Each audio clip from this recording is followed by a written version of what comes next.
Mm-hmm. Okay. What is this regarding?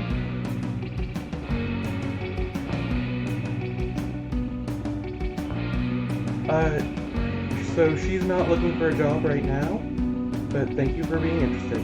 Thank you. Bye.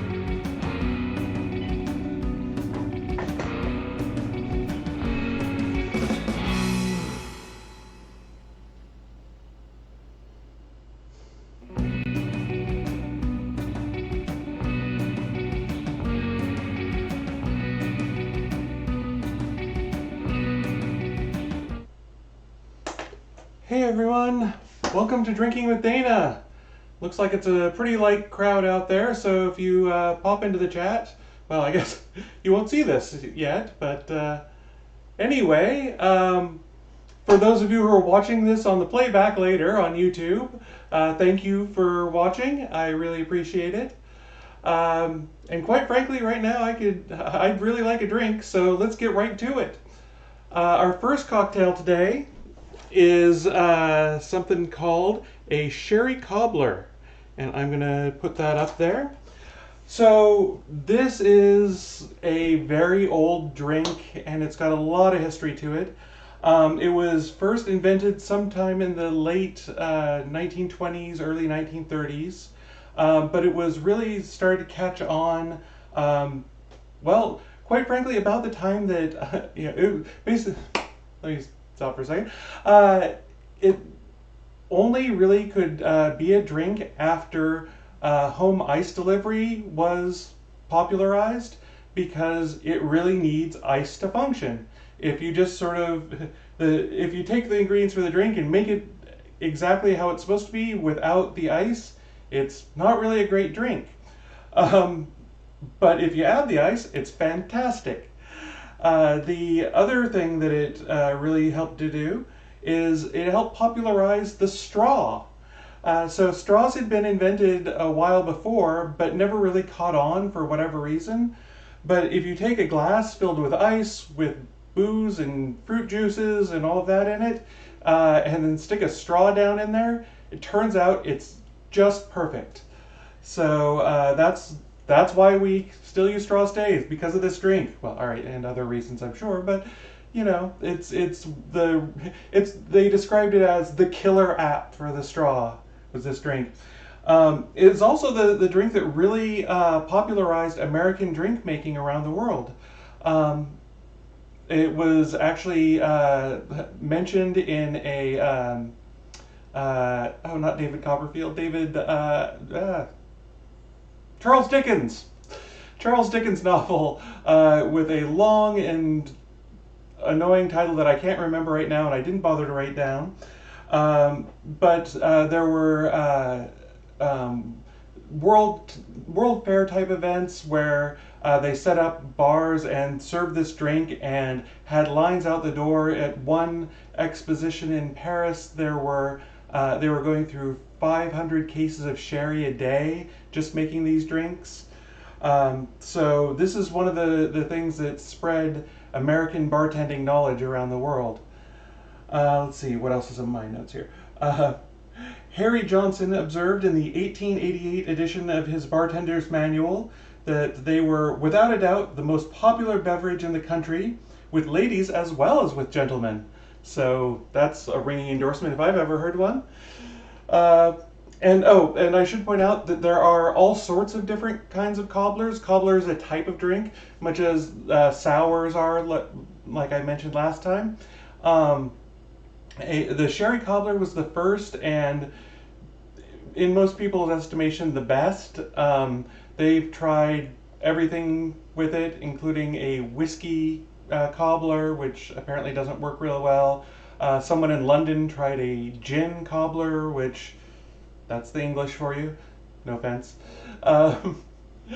And let's see. Yeah, write all of your that's a slur to English folks comments in the comments below, or if you've logged into chat.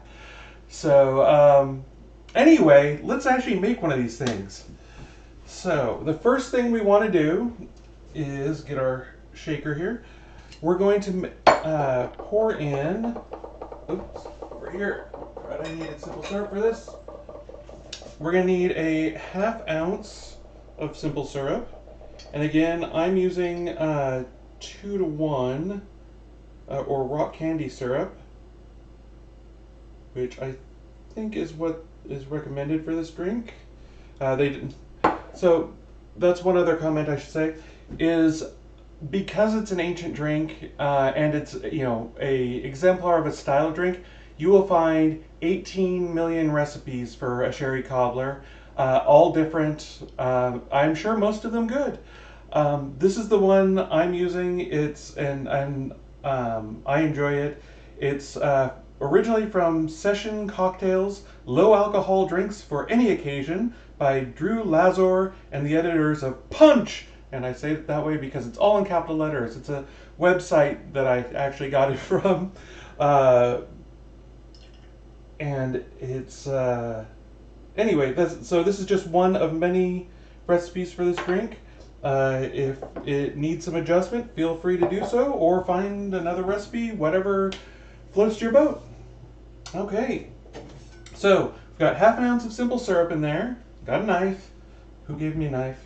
We're going to take we're going to cut ourselves a nice orange wheel. And we're only going to use half of it. Actually, you know what? I'm going to go ahead and just use, no, I'll just use half it. I'm going to follow their instructions this time. The last orange I had making one of these was a little on the skimpy side, so I ended up using a whole orange wheel.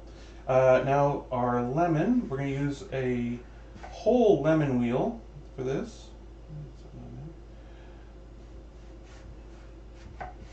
And we're just going to plunk those into our shaker, and then we are going to muddle those.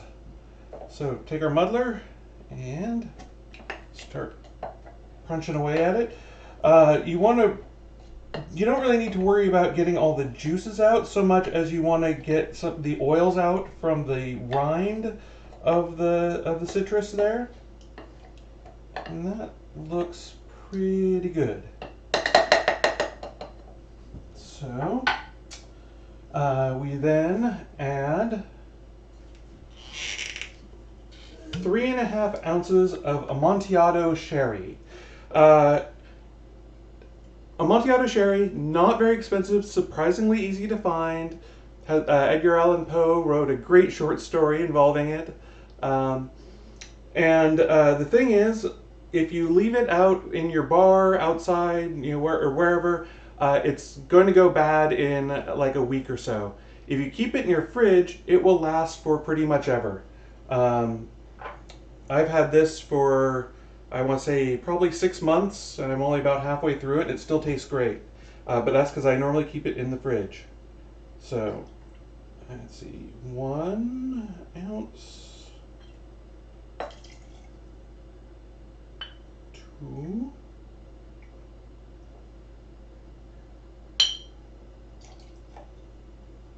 and then 1.5.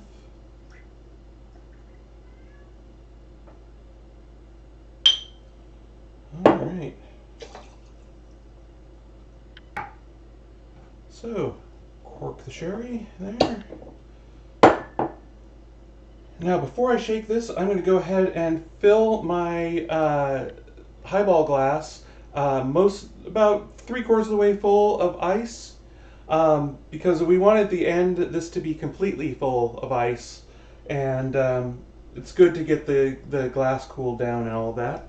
So if you'll excuse me.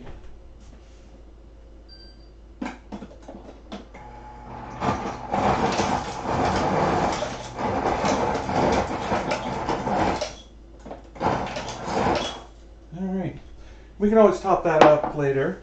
Now we're going to put our ice in our shaker.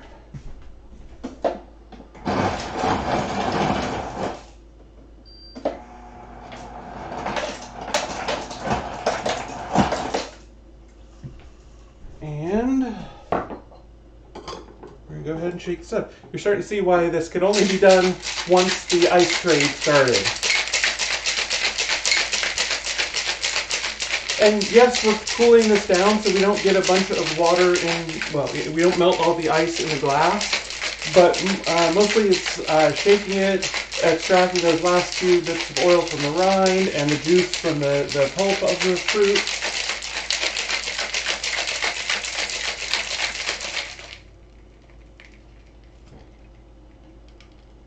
And we pour that, here, let me make it so you can see, pour that into our glass here. And that, hey, I got just about perfect ice in there. Now we are going to garnish. Add our straw here first. Maybe I had just a little too much ice. No, that's perfect. So you might think that, you know, giant fruit garnishes and, you know, having all sorts of stuff hanging over the side of your drink is a real modern thing. Turns out, no. In the 1800s, early 1900s, the more stuff you piled on your drink, the fancier it was, the more you could charge for it, and all that. So having a big fancy garnish on the side is perfectly in keeping with the times. So I am just going to use some, the recommendation with this is to use in-season berries to garnish with. So I went outside and got a couple of blueberries and a strawberry and stuck it on a pick here. I've been using those sword picks a little too often, so I figured this. And then I'm going to use the other half of that orange wheel and just put a little slit in it and put it on the glass. Oop, and I overfilled it. Excellent. All right, so let me see if the back camera on the laptop is working today. And there we go. Oh, here we are. And if I had been smarter, I would have lined up the picture on the glass a little bit better with the garnish. But there you have it. That is a Sherry Cobbler. Move back a little bit there. And if you're thinking those blueberries are not looking quite ripe, you're right. The birds ate all the ripe ones, so those are a little on the underdone side, but they're still nice. Let's see. Has anyone joined us in chat? No, I'm still. Oh, About W has joined us in the chat there. So hi there. Glad to see you could make it. All right. Well, enough of this. And that's good. Thank you for joining me. That means I'm not drinking alone. So. Oh, sorry. Gotta put it back to the camera here. There we are. So, let me give this a try and let you know how it is.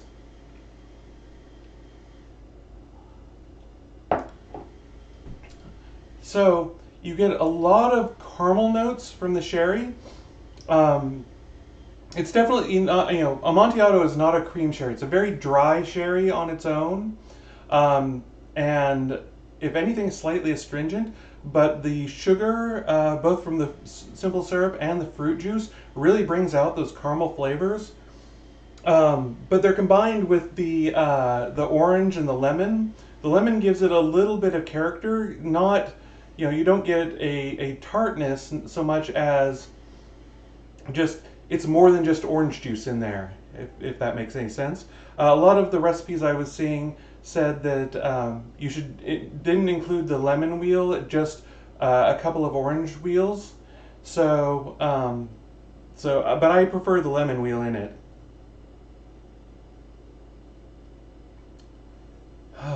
Yep. So again, it sort of starts off with that fruity flavor, and then it sort of evolves into the caramel flavors, and then ends with a little bit of those lemon notes, but again tempered by the caramel of the sherry. So all in all, it's a really nice drink. I'll admit this is only my second time making it. I made it the other day for myself, and it was so good. I was like, I've got to share this with people.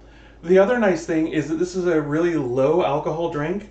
This sherry only has, how much? 17% alcohol, 17.5% alcohol. So, and by volume, this is about, no, I'd say half. So it's equivalent to a glass of wine, maybe a little bit less, maybe a little bit more, depends on how much you let your ice melt. Um, well, I guess there's still the same amount of alcohol no matter how much ice.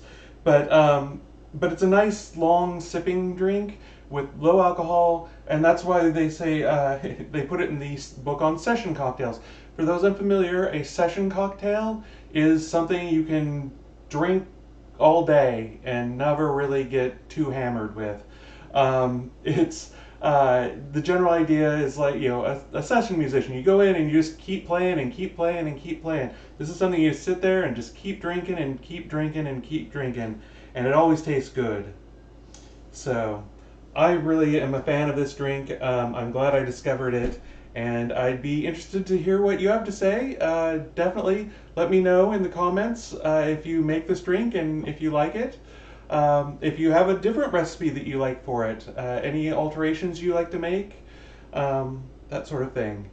So, all right, now we will get on to the snack to go along with all this. Let me.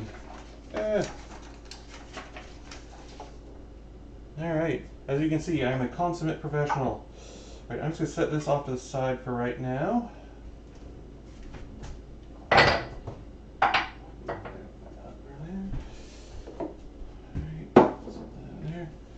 Okay. So, I will now move this to the. There we go. Okay, what we're making today are Insalata Caprese Skewers. Now, I don't know if you're familiar with Insalata Caprese, so I'll go over it real quick. Insalata Caprese is normally done as a salad. It's basically, and it takes a lot of forms. You can also have Insalata Caprese sandwiches and so on. But originally, when it was invented, shortly after World War I in Italy, the story goes that it was a patriotic Mason who invented it, and they never named said patriotic Mason, so I'm guessing that's just a bit of folklore. It was eventually discovered at a restaurant near that time. The Insalata Caprese sandwich was basically, it was served to one of the kings that was visiting and became insanely popular after that. But in general, what a Insalata Caprese salad is just slabs of tomato, slabs of fresh mozzarella, and then basil chopped up and sprinkled over the top, and then some balsamic vinegar dribbled over the top of that. Which is great. That's how we normally have it here when I make it. But for parties or when you have guests over, I like to serve finger food because that way you don't have to worry about making sure everyone has knife and fork and all that. So it's less dishes if they don't have to use those. Also, then you're limited by places people can sit down and put their plate down and actually use their utensils. If you just have finger food, you can hold your plate in one hand and eat with the other, and it's just a lot easier for everyone. So I figured, why not convert Insalata Caprese into a finger food? And I've served it a couple of times, and it's worked out really well. So I figured I'd share it with you.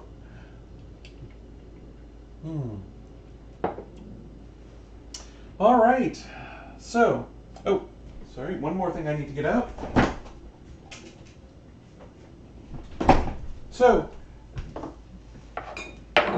all this is, again, is slabs of tomato, slabs of fresh mozzarella, and some basil. So I'm gonna quick wash my knife off.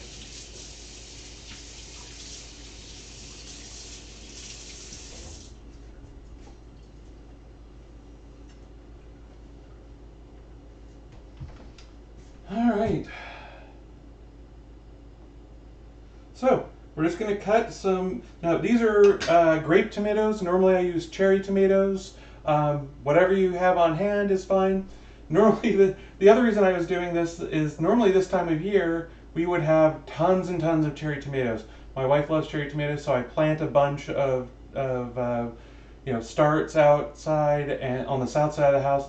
They grow like crazy, and we always have a ton of tomatoes this time of year. However, we had a long, cold summer or spring. Really, we didn't really get consistent hot weather until mid-July, and so everything's about a month behind. And so I actually had to go out and buy some tomatoes, and they didn't have red cherry tomatoes, and I wanted to keep the color scheme consistent. So I got these grape ones, and they worked just fine. Oh, the color scheme I should mention. The whole idea is that the Insalata Caprese, when you look at it, has the red, white, and green of the Italian flag. That's why it's so patriotic. So I'm just going to cut the tomato in half, and then take one of these balls of fresh mozzarella and cut it in half. Now, I use the Ciliegini. I'm sorry, my Italian is not great, but I put the word up in the recipe there, and it's that's the size of the little mozzarella ball. Now, there are there are a lot of different sizes this comes in. They go up to one called, I think it's boccolini, which is basically bocce ball sized. It's about the size of your fist. Now you can just take larger bits and then cut it down. These are nice and small, so they end up being the same size as tomatoes. So, I'm sorry. If then Elsa, hi, glad to see you could make it.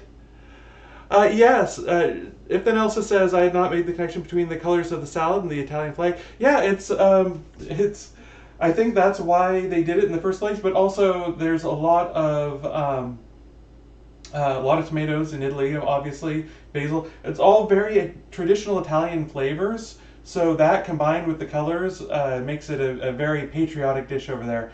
Interestingly, though, one of the reasons it was adopted, I mentioned before that it was adopted at that hotel.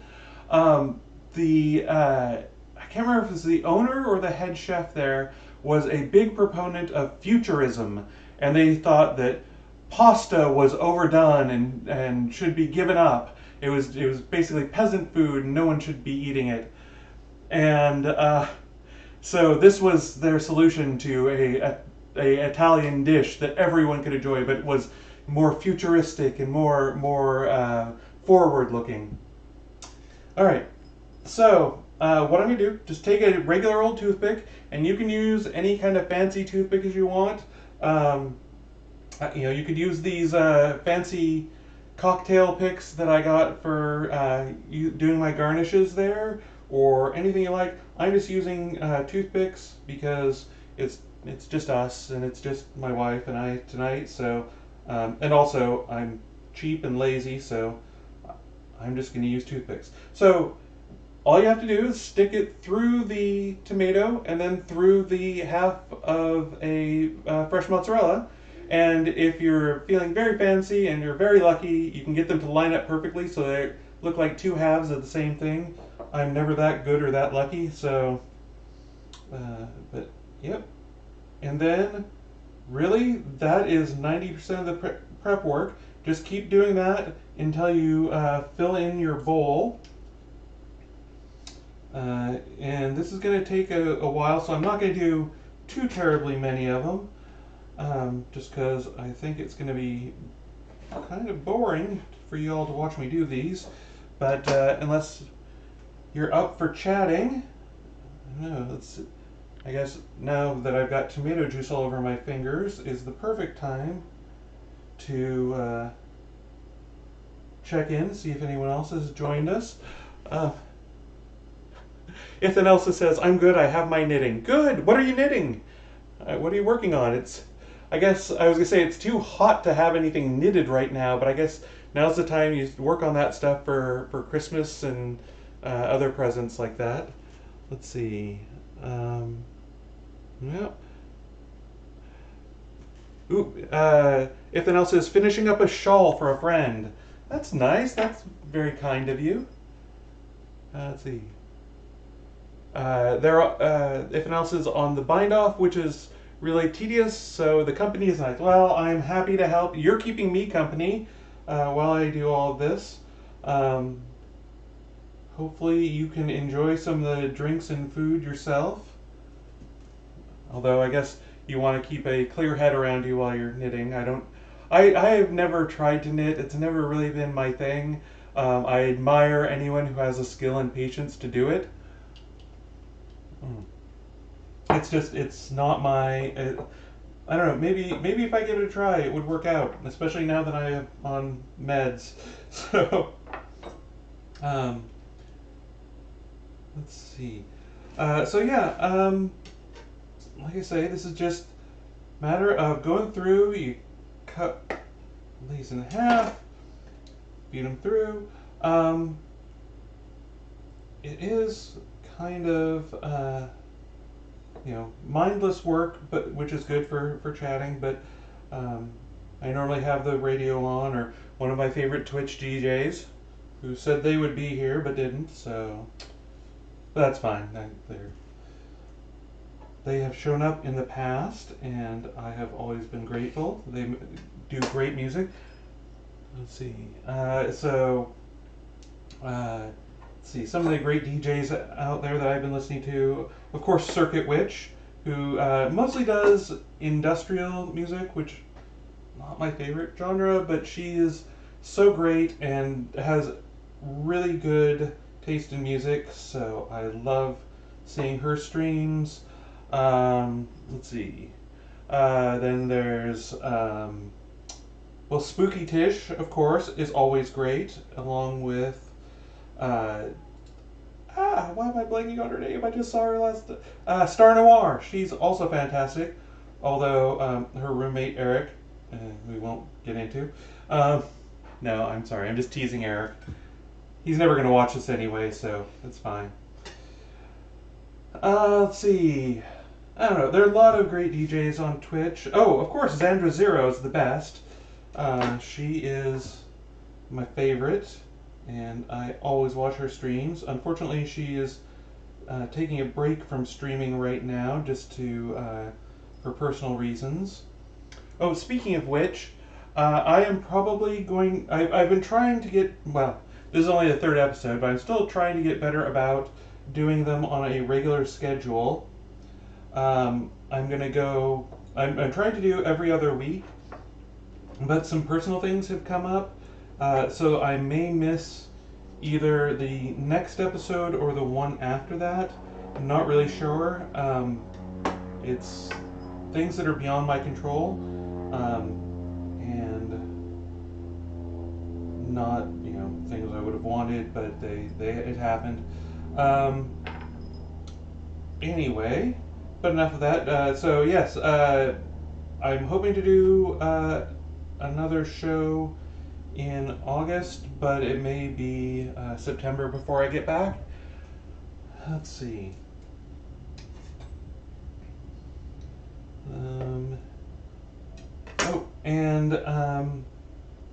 For those, I'm not sure I've said this in the other streams. If you're watching on YouTube, we are streaming live on Twitch right now. As you can tell, this is exciting video game content or something. I feel like the mom bringing snacks to the people actually playing video games right now, which is fine. I am an adequate video game player. I'm not a great one. Alright, I'm just going to do one more here, and then we will move on to the next step.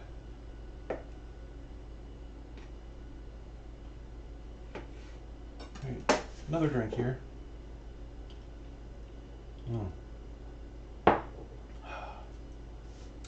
Nice. One nice thing about that is the character isn't really changing that much over time. Some drinks, like if it has a lot of citrus actually in the drink. It'll change character over time, or especially a lot of drinks with a lot of ice in them. As they melt, they will get watered down, just not be as interesting or as flavorful. This has a lot of ice in it, but I'll do one more. Not a lot of ice in, or it does have a lot of ice in it, but it's not really watering down that much.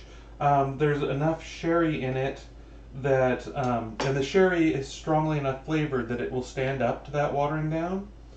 And it just makes it that much easier to take a nice long pull on when your throat starts getting dry.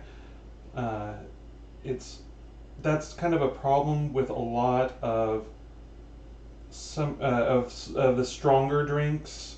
If you have a a margarita or something strong, and it's a hot day, and you just come in from working in the yard, you're gonna take a pull on that, and you're just going to get a mouthful of alcohol, which is not going to refresh you. This is a refreshing drink. Reminds me a little bit of a gin and tonic. Well, the way I make gin and tonics, which I'll show you sometime in the future. But it's a nice, refreshing, low alcohol drink.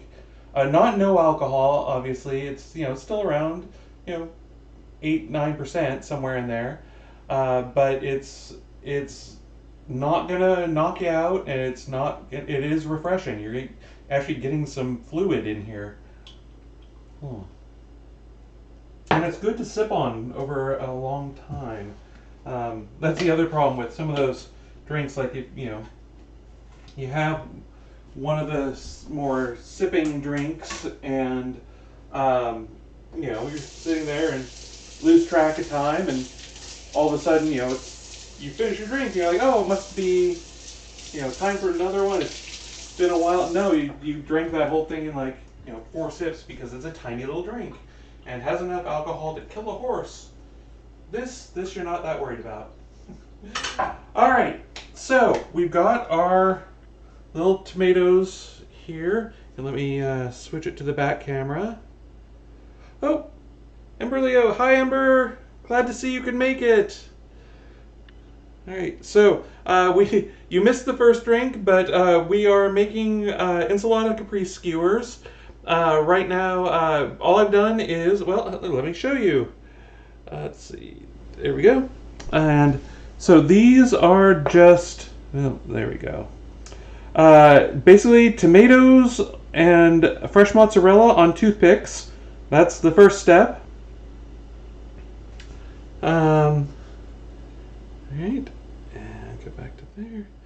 Oh, and so what we're going to do now is, oh, I always forget to get the scissors out.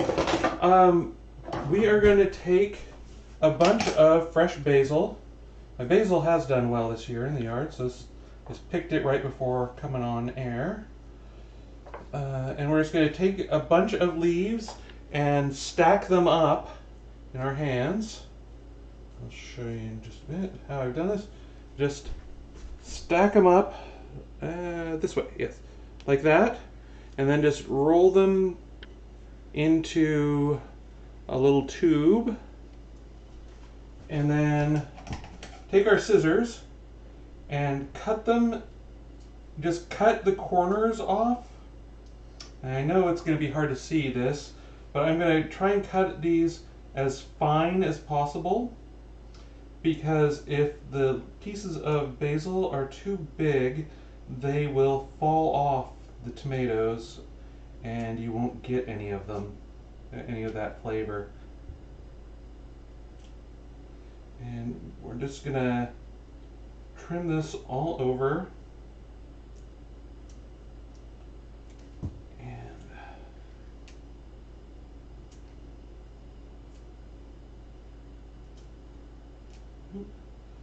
A little bit of escapee there.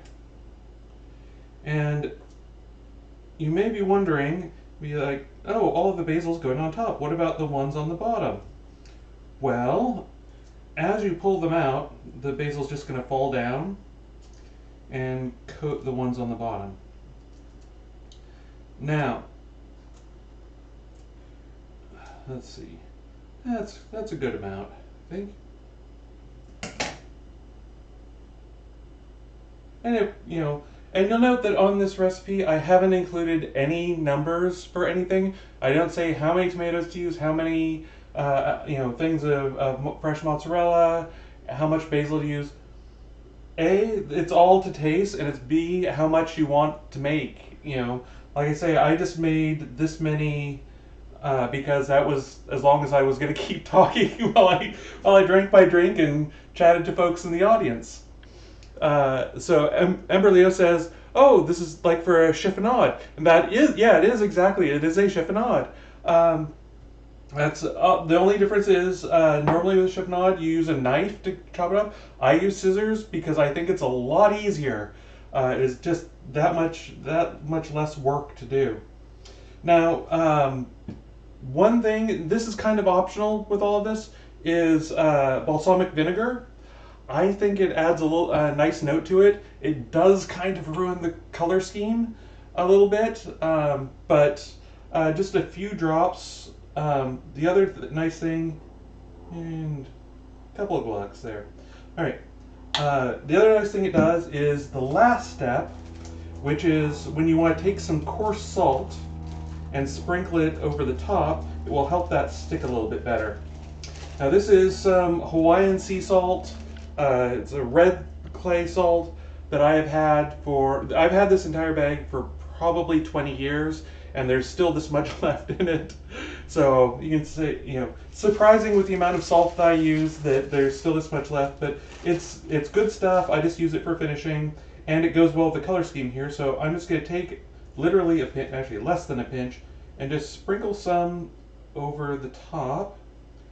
And if you do this a little bit before, a couple more grains, a little bit before you serve these, then it will usually stick nicely to the mozzarella and maybe melt a little bit. The vinegar will also help with that. And the red is nice because it matches the color scheme. So let me show you how this all looks all put together.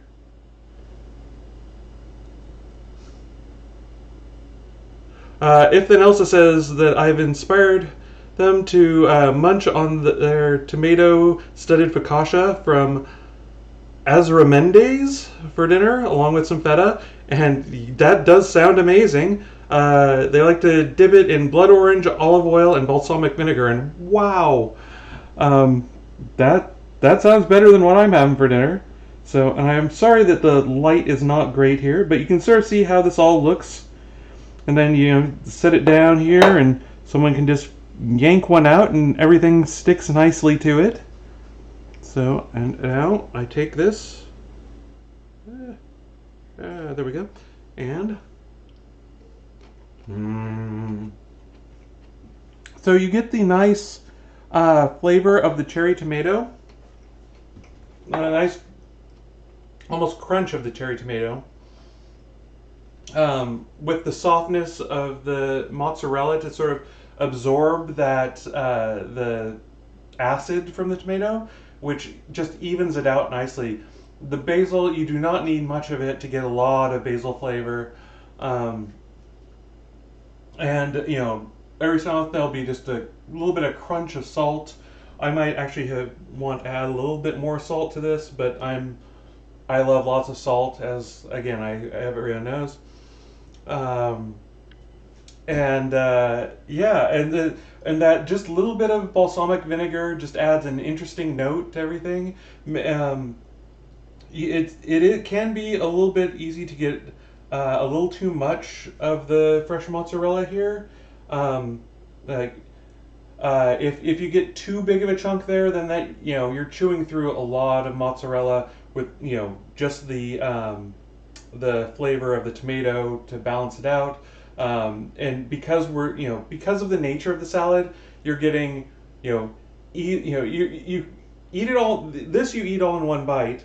But normally with Insalata Caprese, you get usually a piece of cheese or a piece of tomato or something. Let's see. Ember Leo says, what does that even mean? None of those ingredients sound like something you could get too much of. Ah, fair enough, yes. Well, that's, like I say, you can make as many of these as you want. And, you know, and like I say, it's a very nice salad to serve for, you know, like a salad course or something. Because it, you know, or just to break up the usual, you know, green salad that you might get somewhere. So, I have another one of these. And those are lovely. So, so yes, that's the snack and the first drink. I was a little bit worried that this would seem too simple, but you know, it is a simple dish. It is, and the other nice thing, especially for summer, especially this late part of summer where tomatoes are so readily available, is I didn't have to fire up the oven for it. I didn't have to put anything on a burner. I could just, you know, make it and not get this place even hotter. So it is really easy, and you can make the tomato and mozzarella part of this ahead of time.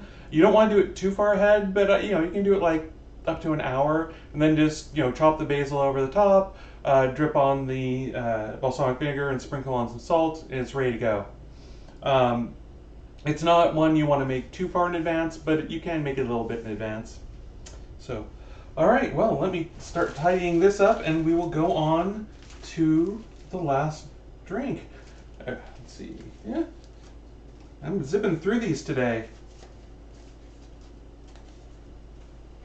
All right.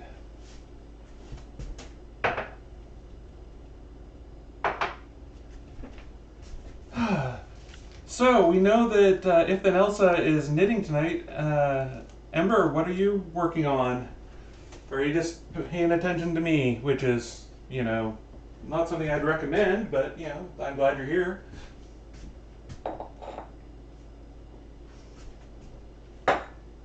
And if anyone else has joined us. Oh, Ember's working on clergy stuff. So, yeah, well, good luck with that. I'm hoping it's going well.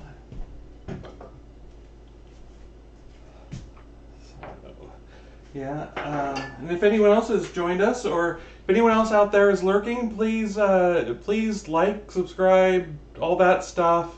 I really, especially if you're on YouTube, if you're on YouTube, please subscribe. I'm really trying to get up to the point where I can get a decent link to my channel, because right now it's just a string of letters and numbers, and it just looks horrible. I'm hoping to get a nicer one soon, but I need your help for that. And of course, if you can join us on Twitch, that is always great. I'm trying to get up to subscriber, although, or not subscriber, affiliate? I think it's affiliate. Although it gets complicated from there because, you know, well, I'll get into that when it becomes relevant. I would really appreciate it if you subscribed. And if you subscribe, you can start talk and chat with Ember and If Then Elsa and me and everyone else. So, all right. And I will do my best to stay on camera as much as possible. Oh, one thing I forgot to talk about when with the Sherry Cobbler is this book. It's called Imbibe. It's by David Wondrich. It is basically a I don't want to say a but it is a textbook on bartending and the history of bartending, the history of making drinks. A lot of the history I got for the Sherry Cobbler is in here. It is not an easy read, I will say that. But if you have any interest in the history of bartending or history of drink making, it is worth picking up. If you ever want to try, you know, basically drinks like your great grandparents had, they're in here. And the nice thing is, unlike some of the cocktail books that I've looked at, he what's his name? I mentioned him last time. Jerry Thomas. Jerry Thomas's bartending guide from the 1800s. He uses measurements like gills and a cup when he means a teacup, which is actually a measurement that's smaller than that. Um, and he actually translates everything into modern measurements and modern nomenclature and all that. So it's very nice. Although he did not, I thought that he had, this was, apparently in one of them he goes through and takes the Jerry Thomas Bartender Guide and just translates it entirely into modern units. But I don't think this isn't that, because I have a copy of that, the Jerry Thomas Bartender Guide, and there are recipes in that are not in there. A friend of mine, hi Jen, if you're watching, I was talking with her one night, and I found a recipe for bimbo punch, and I made some sort of snarky comment about how I don't really think that would make my boobs get that much bigger, and or knock me out enough to make me have the stereotypical unintelligence of a bimbo. And she said, "I'm gonna make a batch." So I was like, "Okay," and I typed it all out for her. Both imperial and metric. No, so Ember Leo asked if Imbibe has all the units in imperial and metric, but it's only imperial. But there are fairly easy conversions for metric. Anyway, so I typed out the recipe for Jen, and we were talking for a while, and then I realized that that wasn't the right recipe. The recipe that I had, basically the book was formatted in such a way that it had the recipe name at the top, but the actual recipe was for something else that had started on the previous page, and the actual recipe was further down. So I was like, "Oh no, here's the right recipe." She's like, "Okay, that makes a lot more sense for something called Bimbo Punch," and made a batch. Turns out it tastes like basically a slightly oversweet lemonade, and you cannot tell that it has a ton of alcohol in it. So now I have to make that one of these days. Unfortunately, it's the kind of thing where you have to start and make and put it in the refrigerator overnight to let all the flavors meld, like a lot of punches. So I'm probably not going to make that one on stream, but if I do make it, I will bring some on stream and let you know how it is.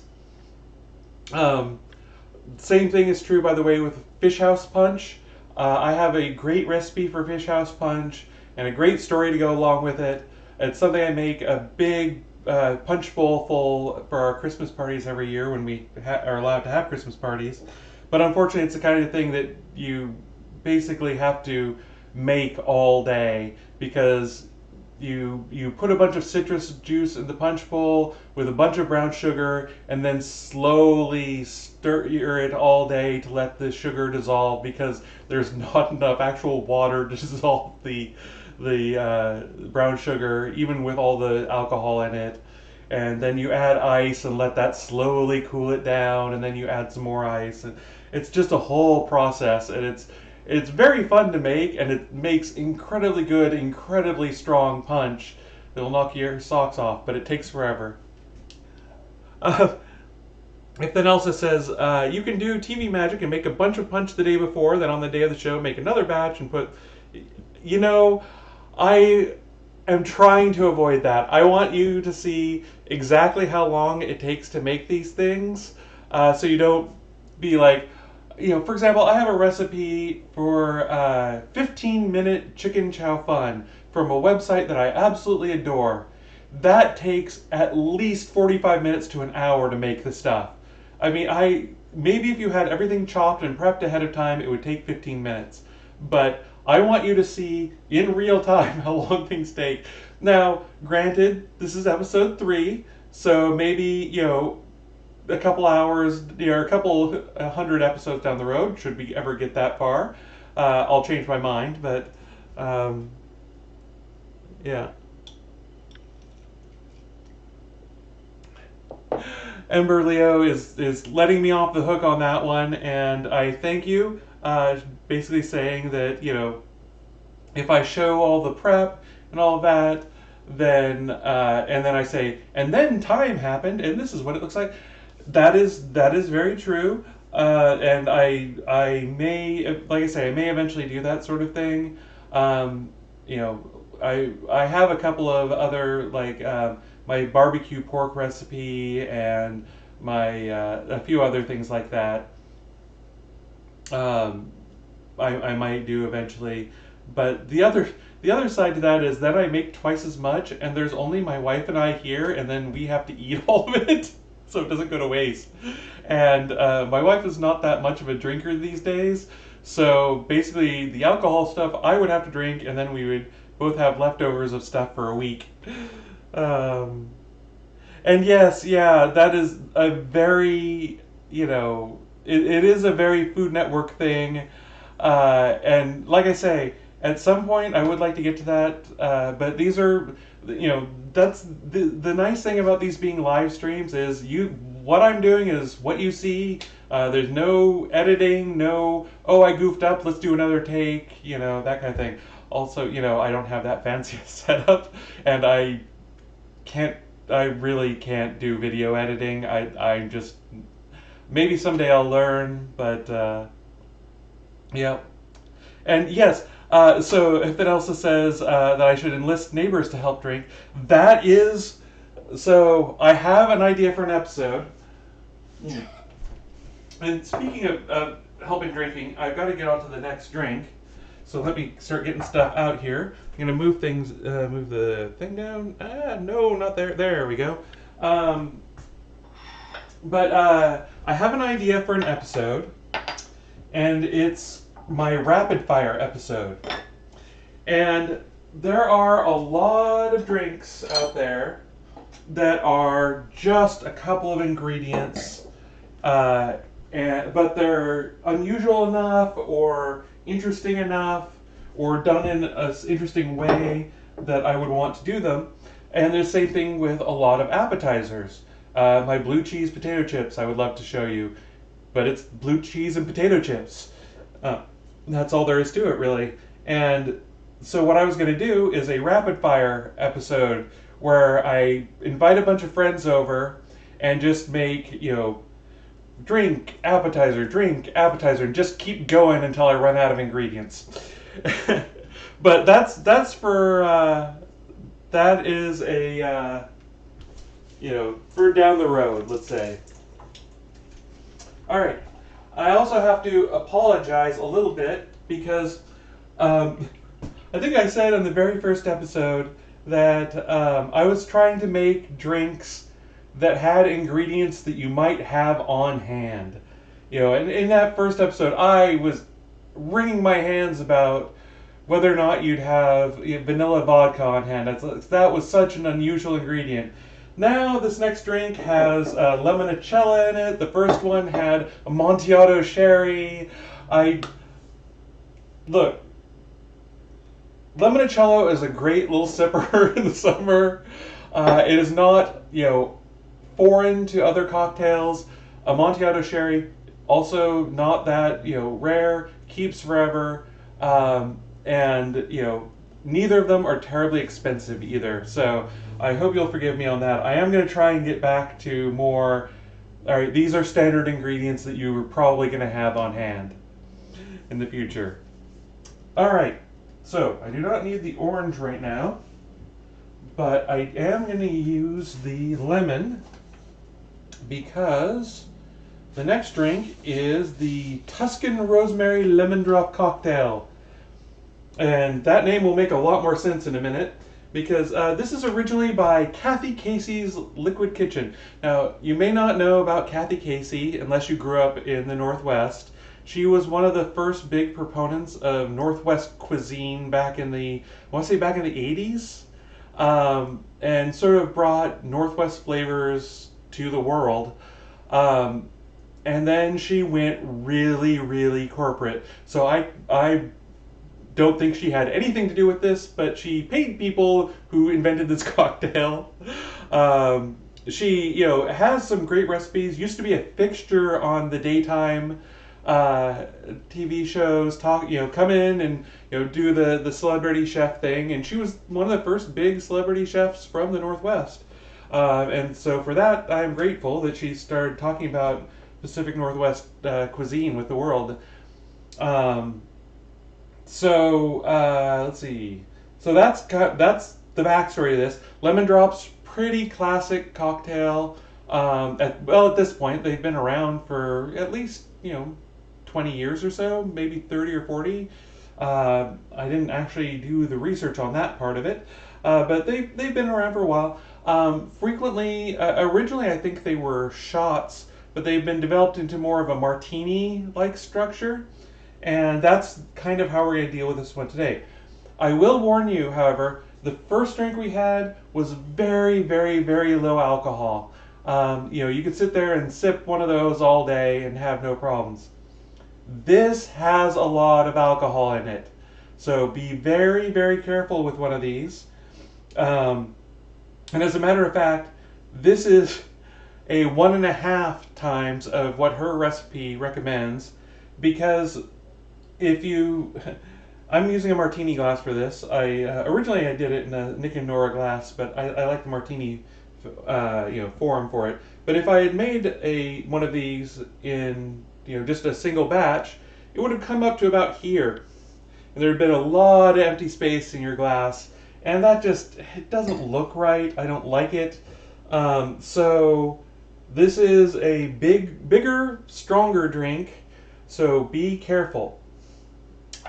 All right, so the first thing we're going to do is we're going to rim this glass, and I did not write this part down on the recipe, but what we're going to use is rosemary sugar.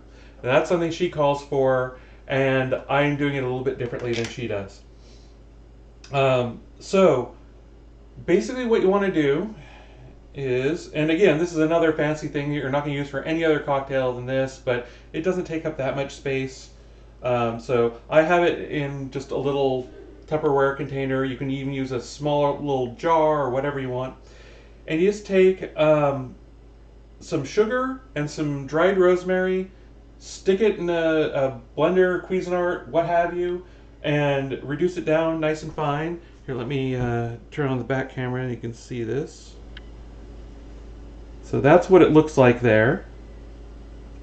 And so a bunch of the rosemary's kind of floated to the surface, but there we go. But that's all this is. And then you let it sit there, and the sugar absorbs the rosemary flavors. And you can absolutely do this with just regular sugar. It's going to taste just fine. This is just an extra flourish that I'm putting on top of this. And frankly, if I didn't decide to be fancy the first time I made this, I probably wouldn't bother myself. But it is nice. It does add a little bit of something extra. And if you're serving this to someone else, they're gonna think, "Ooh, very fancy," and think that you're extra special for doing it. So, what I'm gonna do here is just cut a thin slice of lemon, and take my martini glass, and I am going to just run that around, about halfway around the glass, making sure you get nice wet, just on the outside, and then we just dip that into our rosemary sugar here. Try and get a nice good coating on it. Now, you may have to use the edge of the glass to shape up that sugar, because you'll press it down with the weight of the glass. Again, just want it on the outside. You don't want to get extra sugar into your drink unless you want it. And that's why I'm doing it only on half of the glass. That way you get the option on whether or not you want to use the sugar to rim or not. And this is a big wide glass. You're not going to get through all that sugar anyway, so why not give the person the option? If you want to do the whole rim, go ahead. If you don't want to do it at all, that's fine too. I think this is a drink that can use a little extra sugar sometimes, but that's just me. I have a bit of a sweet tooth these days. So right. So we're just gonna set the glass aside for right now. That'll let the lemon juice evaporate, and you'll get that nice sugar on there. So, and yeah, that's. So Ember was asking why only halfway, and yeah, it's because I want to give people options. So, all right, we're gonna take 1 sprig of rosemary. Again, another ingredient that's not exactly rare, but you may or may not have it on hand. I have a rosemary bush outside, which is one of the reasons why I like this drink, because I have more rosemary than I know what to do with. We're not going to muddle anything in this, because rosemary has a very strong flavor to it, and just the ice hitting it is enough to release that flavor into the vodka. So we're going to, however, measure out 3/4 of an ounce of lemon juice. Do my little trick here with the funnel. And bend down.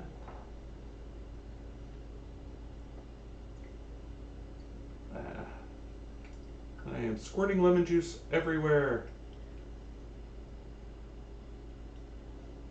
And because I'm a classy dame, I will not make any squirting jokes. All right. So 3/4 of an ounce of lemon juice goes in, and 3/4 of an ounce of simple syrup. So if you'll note from last week, if you were paying attention, this is something of a sour actually, because you have the even amounts of sugar and citrus juice in there. So if the limoncello wasn't there and the rosemary sprig wasn't, there was no rosemary, this would basically be a vodka sour. Now, as for vodka, you may notice that I have a giant bottle of it. There's a reason for that. It is also a very inexpensive brand of vodka. This is Platinum 7X, 7 times distilled extra smooth vodka. And the reason I use this vodka and why I have so much of it is that I actually make cordials throughout the year. I make liqueurs and cordials from stuff that I grow here. I made a rose flavored liqueur earlier in the year. There is I've done a fennel liqueur. I've got some strawberry in macerating now. And I do also a blackberry one, but that uses brandy. But anyway, so I make large batches of cordials and liqueurs throughout the year. And so I wanted something that is effectively a neutral spirit. It's not going to bring a lot of flavor to it. It's not going to bring any flavor to it, because all I want is the flavor of the fruit. Or the roses or whatever else I'm putting in there, the herbs or whatever. So this is basically tasteless. It tastes like alcohol if you drink it straight, and that's kind of what I want. It doesn't have any weird aftertaste, any strange notes it's going to add. I have this one really nice vodka. I think it's Blue Flame, which is a local distiller, and just fantastic stuff. And that you could just sip, neat, and it would be fantastic. It has all these notes of like green apple and a little bit of caramel to it and all that. And I don't want any of that in my liqueurs. So, but I also want to be able to get a big jug of it for cheap. I think this was like $12 or maybe 17, something like that. Not very much, and this is going to last me the season, if not more. So why am I using it for this? Well, because I don't want to taste this is not what you call a spirit-forward drink. It's a drink where the lemon, it's supposed to taste like a lemon drop candy that's been coated in rosemary. You want those flavors, not the flavors of the alcohol. And that's what it works perfectly for. So why spend more for something that's going to make your drink taste not as good? So I think this was the glass this is the glass measurer that I used last time. Wait.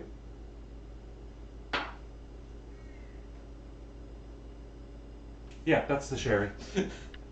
Okay. Again, we're subtitling this show Cooking with ADHD. So, all right, so we want 2¼ ounces of vodka here. Getting back to the actual, drink making.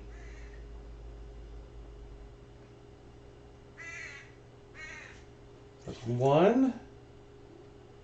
And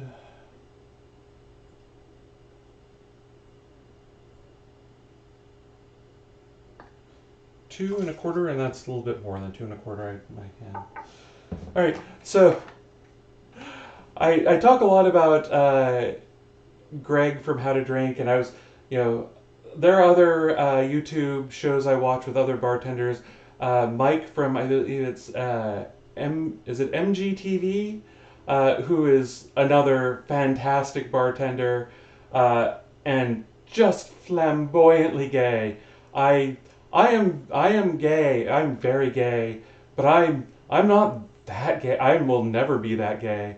It's a gay I can only aspire to. But the other but the thing he would judge me on here is that professional bartenders, of which he is actually one, tend to measure things with pour spouts, and then you can just count out. It's like 1 ounce is 1 second.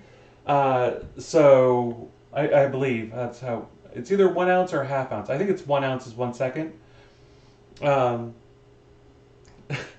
If then Elsa says, "Stay positive. You're just not that gay yet." No, I can aspire to be that gay, but maybe I am that gay. I'm just not that flamboyant. I don't know. Ember Leo says, lesbian affect is traditionally different than claiming a gay male. Yeah, I mean, yes, exactly. Maybe that's it. My flamboyance comes out in like fixing the deck and repairing the car and things like that. Right, so yes, actual drink making. Here. I also just realized I did not actually put the limoncello in here. I put the vodka in first, but that's fine. It's all going in the same place on this one. So, this is 3/4 ounce. Anyway, my point is that he has a great YouTube channel. I highly recommend watching, and he would judge me for measuring everything out. But it's my science. It's the science in me. All right. Oh, and Ember Leo said that she was surprised that I didn't use Everclear for tinctures, but liqueur isn't the same thing as a tincture. Yeah, no. Everclear is. I find Everclear has some off taste to it, and also it would make it a lot stronger than I want it to be. If I use vodka, which is 80 proof, by the time I get all of the sugar and lemon juice and fruit juices and all that in there, it ends up being 40 to 50% alcohol. Wait, no, yeah, 40 to 50 proof. All right, now I've got myself all confused. Yeah, because the vodka is 40% alcohol, so it ends up being 40 to 50 proof, which is 20 to 25% alcohol, which is nice. That's a good sipping drink. Any stronger, you have to kind of use it as a mixer. You have to have other things in with it, unless you want it to be just knock your socks off.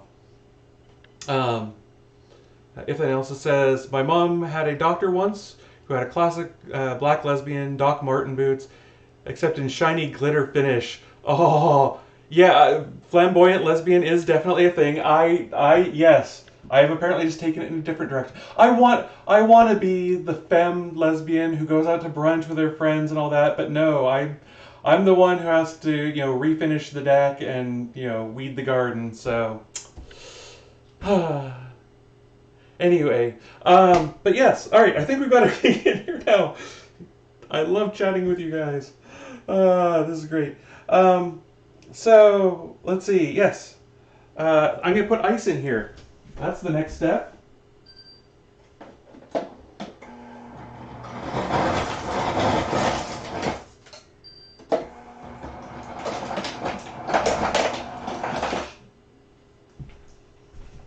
right, and I'm gonna shake this all up.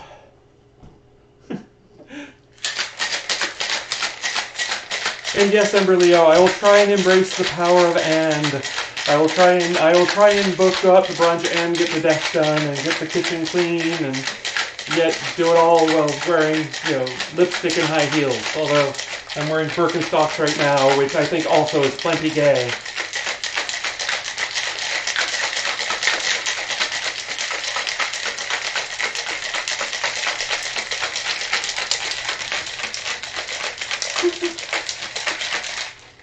Unfortunately, Ember says I should repair the deck in my glitter docks, and unfortunately, the Real Femme docks do not come in my size. I still have very giant feet.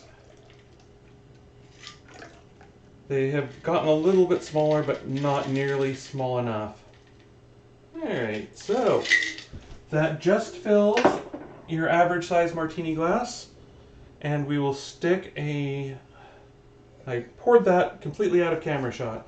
Alright, but you can see here, and then we're just going to float some rosemary on the top for a garnish, and I will bring this around, show everyone. Let's see, there it is. So there's our drink. I'm not going to tilt it, but yeah. So you can see the little flecks of dried rosemary in the sugar along the edge. And the rosemary, of course, floating on top. Now, this is one drink that will get more rosemary flavor in it over time because the rosemary is in there. It's just going to be sitting there, and the vodka, the alcohol in the vodka, will just keep extracting it over time. So, let's see. Get back to there. There we are. So let's give this a taste. Now, again, warning, this is a very strong drink. There are 3 ounces of strong liquor in this one glass here. That's 2 shots, basically. So please drink slowly, sip, enjoy it, savor it as you go. So I'm going to do it first with the sugar on the outside.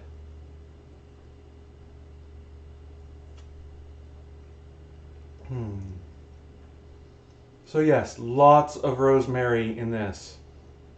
You get a lot of the, on first sip, you get a lot of the astringency that I find rosemary has. Both rosemary and lemon can be fairly astringent, so that extra sugar is really welcome. It is a very potent drink, so you only need a small sip at a time to get all the flavors. Now, one downside to having the little flecks of dried rosemary on the edge is that they are now kind of chewing on some rosemary as well. Let me try a sip without the sugar, just to see how that is.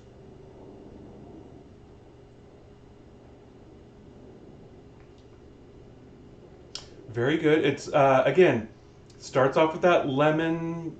I mean, the lemon and rosemary intertwined, really. It doesn't really taste like lemonade or anything like that. It is that tartness of a lemon drop candy, but combined with that astringency first, and then going into the sweetness, and it sort of it gets sweeter as it sort of trails off. It's a very interesting take on this, because normally a lemon drop can be just one note. It's basically sweet lemon candy to get you drunk, and this has some complexity to it, and you can actually sit and drink and feel like a grown-up a little bit and not feel like you're just drinking candy. And there's nothing wrong with drinking candy. If you're in the mood for that, Good on ya. I enjoy it sometimes too. I have a drink that if we do well, I'm torn between the rapid fire episode and the Halloween spooktacular. But there's a drink called a caramel apple, and it is basically two types of liqueur mixed together, and it tastes like sugar and caramel and wonderful Halloween times.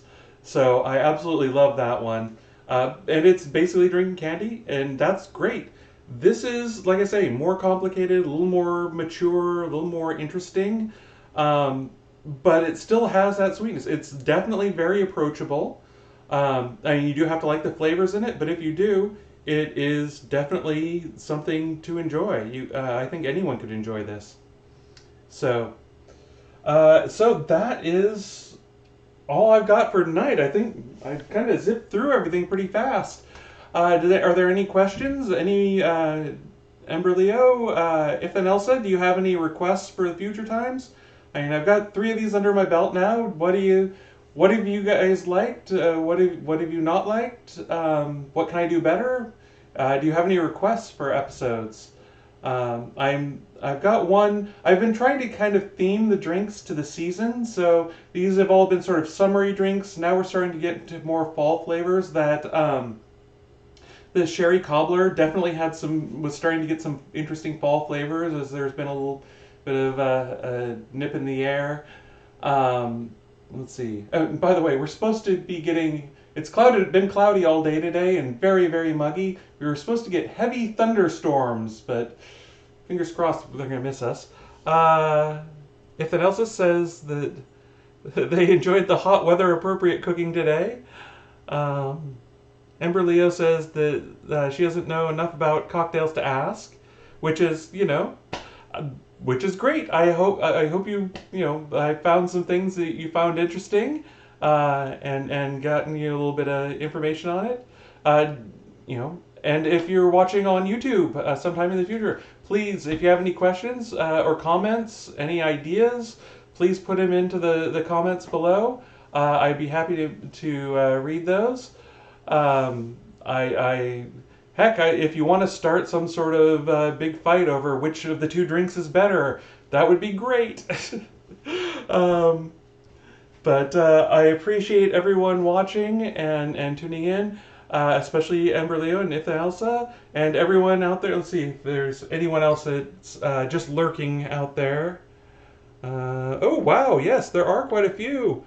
Shout outs to Alexis the Nexus, Shy Puff, and Sophie Fox 21 out there. Thank you all for joining us. I hope you enjoyed what I had to say and what I showed you, and that you'll get a chance to try them out. So, I guess on that note, cheers. One other note. So if you have any sort of drink handy, if you could grab that for me and join me in a quick toast. There was someone very important to my wife and I who recently passed away. So, Bill, wherever you are, cheers.